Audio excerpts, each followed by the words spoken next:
Esther 4. When Mordecai perceived all that was done, Mordecai rent his clothes, and put on sackcloth with ashes, and went out into the midst of the city, and cried with a loud and a bitter cry, and came even before the king's gate, for none might enter into the king's gate clothed with sackcloth.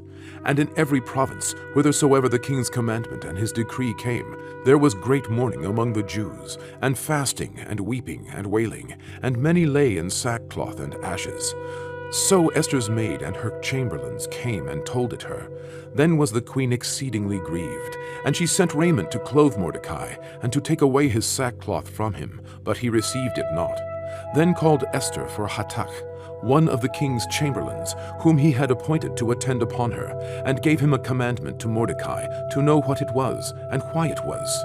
So Hatak went forth to Mordecai unto the street of the city, which was before the king's gate. And Mordecai told him of all that had happened unto him, and the sum of the money that Haman had promised to pay to the king's treasuries for the Jews, to destroy them. Also he gave him the copy of the writing of the decree that was given at Shushan, to destroy them, to show it unto Esther, and to declare it unto her, and to charge her that she should go in unto the king, to make supplication unto him, and to make request before him for her people. And Hatak came and told Esther the words of Mordecai. Again Esther spoke unto Hatak, and gave him commandment unto Mordecai.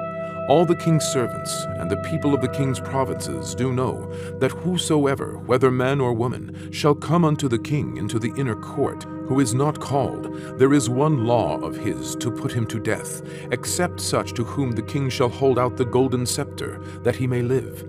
But I have not been called to come in unto the king these 30 days. And they told to Mordecai Esther's words. Then Mordecai commanded to answer Esther, Think not with thyself that thou shalt escape in the king's house more than all the Jews.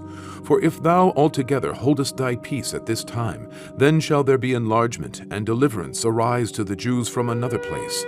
But thou and thy father's house shall be destroyed. And who knoweth whether thou art come to the kingdom for such a time as this? Then Esther bade them return Mordecai this answer. Go, gather together all the Jews that are present in Shushan, and fast ye for me, and neither eat nor drink 3 days, night or day.